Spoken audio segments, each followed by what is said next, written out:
morning. So today I woke up and I kind of had this epiphany after reading a couple messages this morning about my generation and the younger generation. You know, the thing is, having DID, there is no golden key to answers, you know. You have to work at it.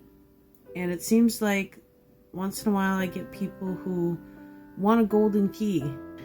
I've had people who are self-diagnosed all of a sudden claim to be diagnosed instantly without the work.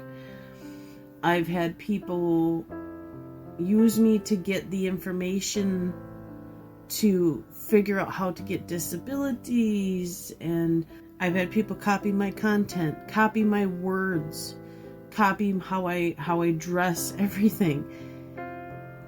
You know, I had to figure it out on my own.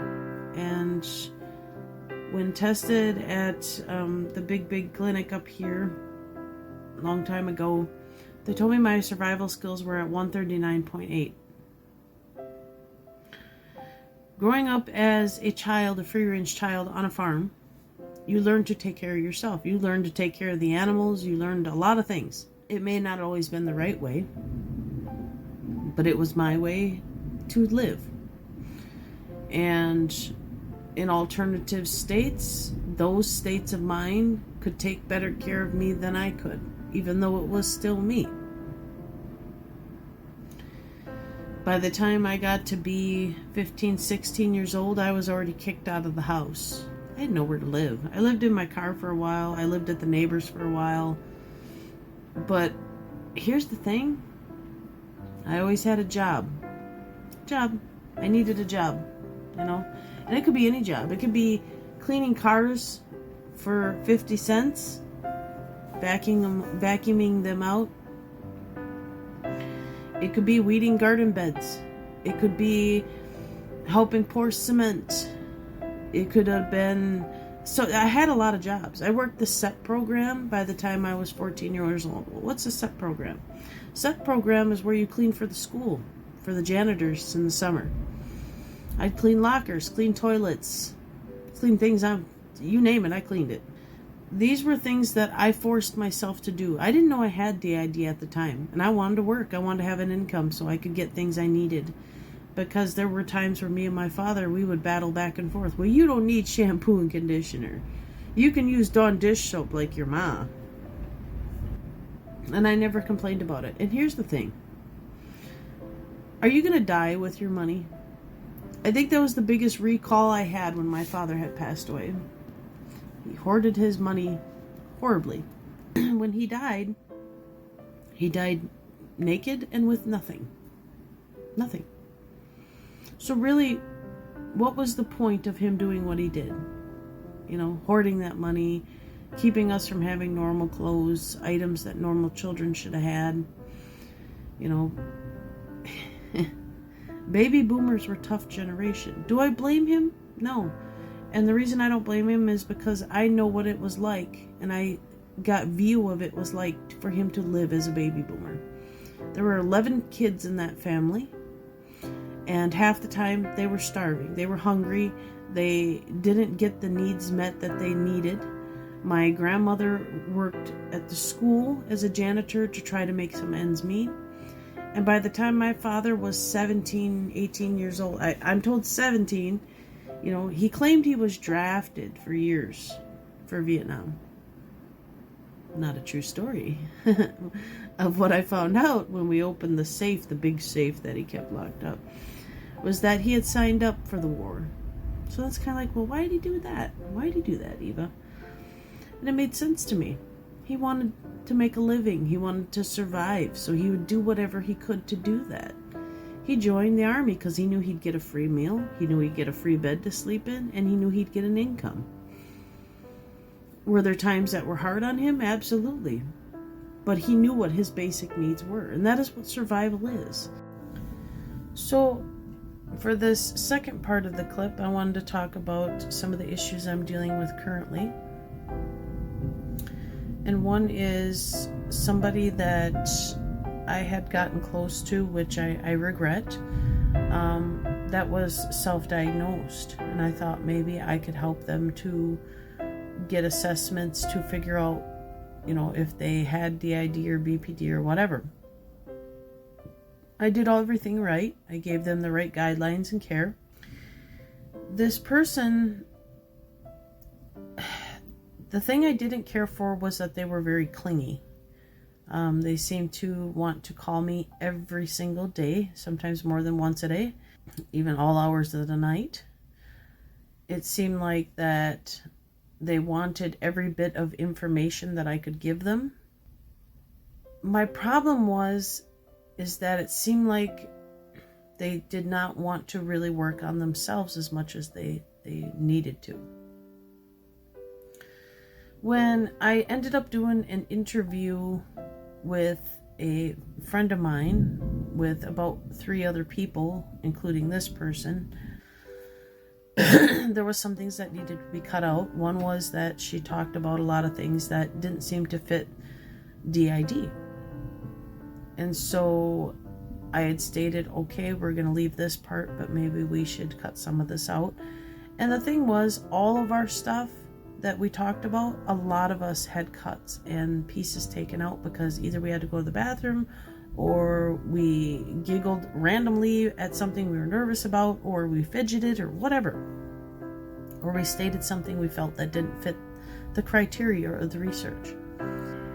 When this interview got done, and even before it got done, this person that was a friend of mine constantly kept texting me, constantly kept complaining. It got to the point where even there was points and times where she would say, I don't think it's fair. I think you should allow me to age regress and let my littles out in front of you because they want to interact with you. They love you, blah, blah, blah. This was a boundary that was crossed. I didn't want to cross. I said, no, I don't allow littles to interact with me online. That's just how it works. You have to learn to have self-control. If a switch did take place, I would just hang up. Because it's not my business. An age regress alter is somebody that's in an alternative state of mind that has been traumatized. I don't have the qualifications to help that person when they're in that state of mind. Then it got to be where they started questioning things like, well, if I feel good when I can age regress on purpose and suck a pacifier and wear a diaper and urinate and defecate on myself. It just seemed like, I'm like, well, that's not something that I do. That's not something that a lot of people that I know that have DID do. Well, then she got worried. She was like, oh, they're going to fake claim me. And no, I wasn't trying to fake claim you, but there's things that need not to be put online, and that was one of them. But now it is going to be put online because I'm talking about it because I'm sick of this nonsense. So this person constantly started talking about me on her own YouTube page, mentioning me, not my name, but just mentioning me, about, how hurt she was and how she wishes this person would understand. And all of a sudden she's claiming she has a diagnosis after one visit with this professional. OSDD, apparently. Again, you have to have more than just one interaction. They need to know your history. They need to know your background and all that. So maybe I'm wrong. Maybe you did go through that, but there's no way in hell you got diagnosed in one visit. Maybe 2. It took me 5 years. Now she thinks she can educate. Even after a diagnosis, you should not educate. Not unless you've put in the research and the time, the books, talking to people, doing the work. I've been at this 10 years, and I'm not even a professional. I'm not licensed to, diagnose somebody or not diagnose somebody. But a diagnosis does not give you a free golden ticket to all of a sudden think that you can educate and then use my work and then you stalk the people I work with as a way of means to get what you need. Point blank, very clearly state, if this does not stop, I will take legal action. And I will, because you've heard of the stories I've done before. This is not funny. This is not a joke. Even getting to the point where on other pages, I have another person that I follow. I gave this person a specific name because it just fit her. And all of a sudden, this person is mimicking my words. She's mimicking my talking about what I know, all that. And she had told me when I first met her that she did idolize me, which I didn't think it was like this. But that ain't gonna happen. I'm not going to be friends with you again. I'm not going to put myself in that kind of situation. So I guess my point is be very careful when you educate for DID. Because there are people that are going to want to suck the life out of you. They're going to want everything that you know, do, and how you breathe, basically. I just never thought in a million years, because I'm not a person that's like that. I don't cling to people. I don't get attached to people. I don't expect people to give me answers for everything. I take care of myself. And when I get these kind of people, I don't know what to think, because it's like I want to help them. I want to guide them so that way they get the professionals they need. But when they use me to get resources and then start acting like me, that's not healthy. That's odd behavior. You know, this is a problem with a lot of these people that want this and that's the thing, I can't phantom. It's like in my right mind for 5 years, even after they diagnosed me, I still couldn't say I had DID. I hated it that much. I couldn't figure that out, but that's my own opinion. Why a person would say, well, I self-diagnosed myself with this because I'm pretty sure I have it, was something I never did. I didn't want it. I was shocked when I found out I had it. I thought it was a brain tumor, dementia, or whatnot. The test I had to go through, I had to have blood draws and neurological work and all that. So there's a lot of things behind DID that a lot of people don't talk about, and that's the work behind it. The amount of things that have to be done to literally diagnose you, and even then, a real person that's been through that much trauma, they don't want to deal with it. They don't want to go through it, you know. The only reason I go through it is because I put in the years to force myself to get through it, and now I know that I'm getting better, and I will continue to get better whether people believe in DID or not. The idea is to heal from it. It doesn't, somebody saying I don't believe in DID and I think you're faking is not going to stop me from going every Tuesday to therapy like I've done the last 10 years. It's not going to stop my work. It's not going to stop my research. I want to live, you know. That's all I've ever wanted to do was live. I grew up Gen X. I grew up a hard life. I was already baling hay and cleaning cow tails was the fun one, you know, because the cows, they get manure on their tails and it hardens and makes a hard ball and you don't want to get squatted with it. So there's always by the time I was 4 or 5 years old, I called it dipping tails. My father would give me this big black rubber bucket, fill it with hot water and whatnot, and you had to clean the cow tail. You had to get the shit off of it so they wouldn't hit you in the face with it. You know, these are things you don't hear people talk about, you know. So I was self-reliant. I had to learn quickly. And anyway, I got this comment on my page, and I've seen it on other pages of people complaining. You know, I lost my job. I think I'm pretty sure I have this. You know, I don't want to, every time I get a job, I lose a job, and I don't want to work anymore, blah, blah, blah. You don't want to work anymore? That's part of life. You can't, I'm disabled and I still work. I work as best as I can. I get up every morning. There were things growing up on a farm that my dad did differently too. My dad wasn't a normal farmer. His barn had to be clean. He had plaques for 9 years in a row for having the cleanest barn in the county we lived in. He would lime the floors every day. You know, sometimes we wonder if that ain't what made him even more sicker, because lime at that time could cause cancer. But those floors had to be white.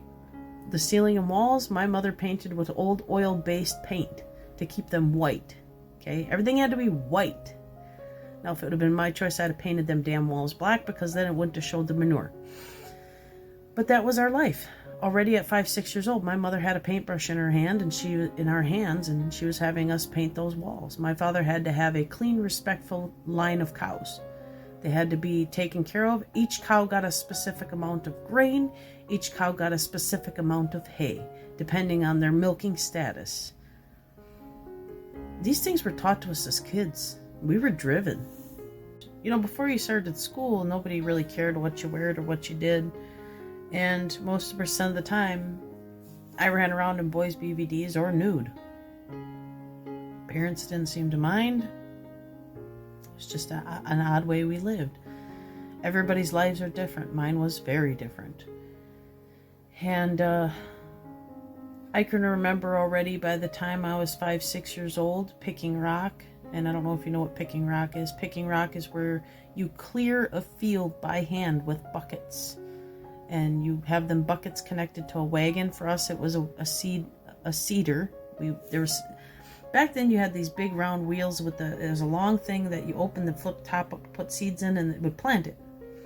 My dad didn't use it anymore, so we would hook the buckets, these 5-gallon buckets, to it and throw rocks in those buckets as he pulled it along with the tractor. Hence clearing the field of rocks so you can plant. That was a lot of work for a little 5, 6-year-old, but we did it and we didn't complain. We didn't have time to complain. When Dad said, let's go, we did it. These are memories that I'm fond of, but also saddened, because this is something that, today's generation doesn't have a clue about. Farms are shutting down. The farmers that are left are struggling, and it's difficult to explain, how it was as a child and why my DID developed. And the thing is, it developed because time was taken, Was I in the wrong place at the wrong time? Maybe. Was I abused because I let it happen? Some ways I feel like it is, when I know it shouldn't be so. Back then, parents didn't watch their kids. It just was how it was. They really didn't.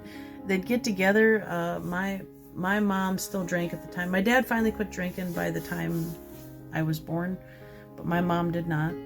So there was times where she'd get pretty looped up. And all I have is stories from family members and friends.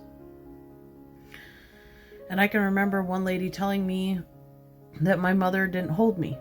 She basically would breastfeed me and set me down. If I cried, I cried. I cried till I fell asleep. As a mother, I don't understand that. That would have been hard for me, because at that time, I had 3 or 4 alternative state of minds that were babying our baby. The love of a mother is strong when it comes to some that have DID. My mother was never a person to cry. She usually shows no emotion. I think I've only seen her cry twice in my lifetime, and I'm 40-something. So it was considered shameful. Growing up, my mom made that feeling of, if you cry, you're weak.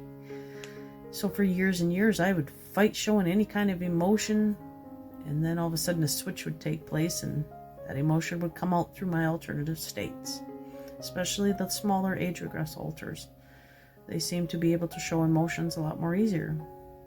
But you think about it, as a child, children, if they don't cry, as my therapist would state, they would die. Crying is a need, a basic need, and a basic emotion that you have to have. Another subject I want to bring up is personal family stuff. And I have to be careful how I word this, because, it's public. I had went to a family function, I'd say about 2 weeks ago, where a former abuser, first-degree sexual assault, was there. And I'm going to point blank say who it is, and that is my sister's husband. And she stays with this man, even though he's treated her poorly, choked her, done things, and this is her own words, by the way, that she's told me. But yet she stays, okay? What I can't figure out is I can get invited to a family function, because and you know how hard it is for me to leave my home. And I kind of make a standard set rate. I'm not going to stay for more than an hour. I'm going to leave after that because it gets too overwhelming. I'm agoraphobic, and I was thankful that some of it was outside. But when I get there and find out the man who severely raped me, abused me, threatened me, and done everything possibly to mankind to me that's at this event, everybody kept pushing me to face it. I didn't want to do that. Keep in mind, this man I have records, court transcript of what he's done to me. First degree of sexual assault. If you don't know what that is, it's all the way from the ages of 9 to 14. And so I decided I would stay on the other side of the building, because I knew if I didn't see him, I could at least stay and keep my mind on maybe he's not here. It is my way of dealing with it. What I don't understand is that my sister openly confessed that she believed me multiple times, yet she stayed. But then I have to think logically too. Well, she was abused from 0 to about 15. I don't know the specific age range, exactly, where my uncle had molested her. And she talked about that a little bit when she's drunk. She likes to drink. And she also likes her churches, which I avoid both. I have nothing against God. I do believe in a God, but I also don't like man-made places and items. The Bible is man-made. Churches are man-made. And because those things have harmed me and severely traumatized me, I avoid them. My sister, you think, would have some respect for me, because I am planning on having my father's funeral very soon, a little one. Keep it quiet, discreet. And I'm not going to give the date and time or whatnot with that, because I don't want certain family members there. Well, why is that, Eva? People say. Well, because that uncle that abused my sister is still alive. And even though she mistreats me, I would never mistreat her. However, I am not going to be treated or overridden because you think it's funny. And what is interesting is, rumor has it, when I talk to other family members, that she brings her husband, when he's not even invited to these events, to control me. She knows that if she brings him, I won't be there. I won't, if people ask about her, they won't talk about her. I'm just going to come right out and say it. People already know. You can't hide it. And after Mom goes, it's going to be full-blown publicly put out there. And there's nothing you can do about it. What your husband did was very wrong. And in our state, cases never close for first-degree sexual assault of a child, sweetheart. So you have a choice. You can back off. Let me go to a few family functions to see family, which this was for my aunt. I hadn't seen my aunt in 6 years, and I just wanted an hour. Give me an hour. Couldn't even do that. You had to bring him to the event. The man should be in prison. And the reason he isn't in prison is because after having an investigation done, I found out that his lawyer worked for the FMSF, which is the False Memory Syndrome Foundation. So, this man, his lawyer, would ask me questions like, did you enjoy what, your sister's husband did to you? What was that like? And can you give a date and time? I'm sorry, when you're abused severely almost every damn weekend for 4 years, how the hell are you supposed to give a date and time? And your child put on the stand. Now keep in mind, back then, this is how they did it. You put the child on the stand, and you literally have your abuser standing in front of you, making eye contact with you, including your sister and your family. How are you supposed to deal with that? It's difficult when you have DID and family doesn't understand, because they want you to face your fears. They want you to face your abuser. And what they don't understand sometimes is that that's not plausible or healthy. And for me, this was not a healthy thing. I had dealt with a lot of things, and now I have some restrictions that my therapist requires. Even for my father's thing that I plan on having I actually have 2 people that are going to be there for security to escort anybody off the property that may be an issue or that my father didn't like or want around. Some still don't put up boundaries, and I put up boundaries. I've been through enough in my life. I've been abused enough in my life, so, and I'm the one paying for this event, helping to set up this event. So it's like, I got to put up my boundaries. This is my home. This is my place of safety, and so it's like, there's going to be limited amount, and I'm trying to keep it outside because of my agoraphobia. It is difficult to deal with being in crowds. So I feel like I have to have a means to escape. So my mind's already a month, and it's a month ahead of time.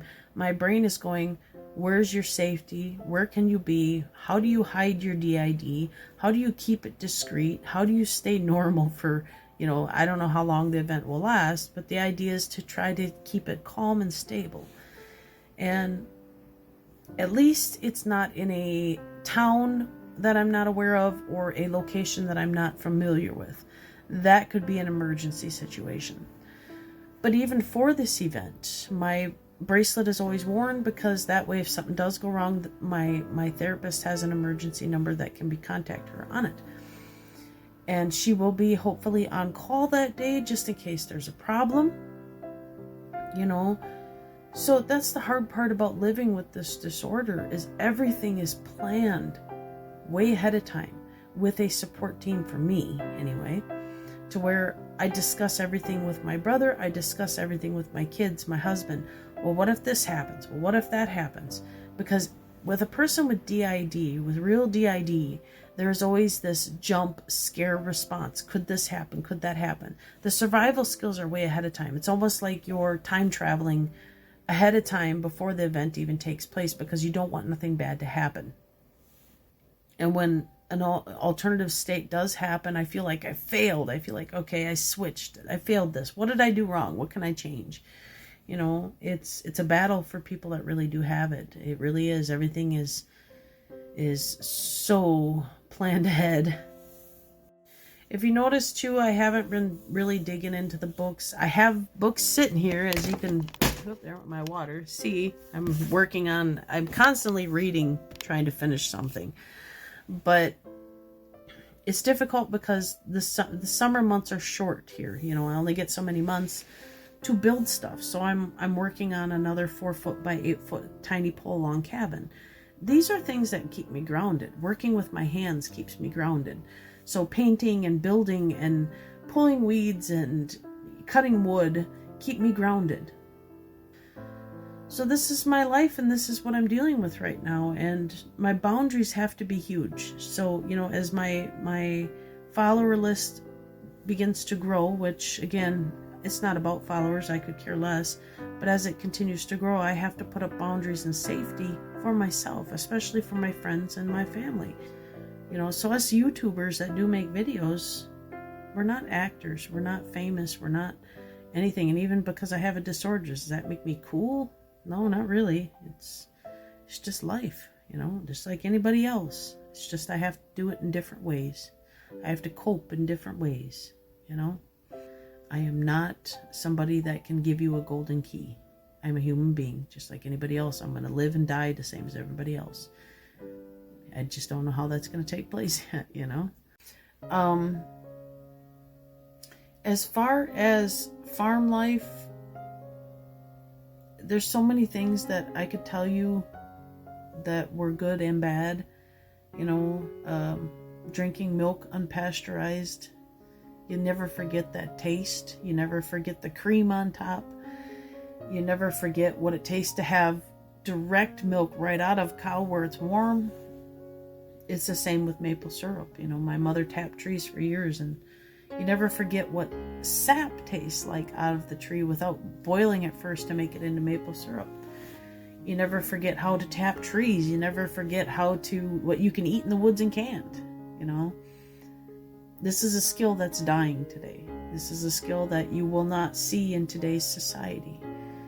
And I did this with these skills, and I still and will have dissociative identity disorder. But I refuse to display it as some fun joke. Because that wasn't, did I have fun? Did I do things? Well, yeah, there was times where, you went out and you did things and had fun when you were younger and older. The thing is with DID, you actually lose some of the happy memories too, because it's like an alternative state can hold a lot of different memories. And it's odd when you integrate with them, because you actually get some of your happy memories back with your crappy memories back.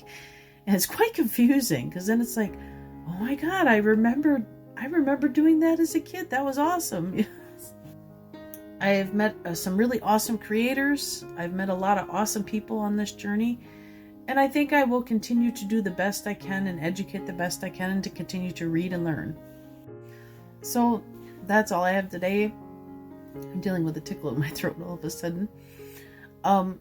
So you guys have a good life. You're more welcome to use this in your therapy if you find use in it. It was more of a kind of just a chat interview this time, I guess. So, all right, that's all I have today. Loves. Bye.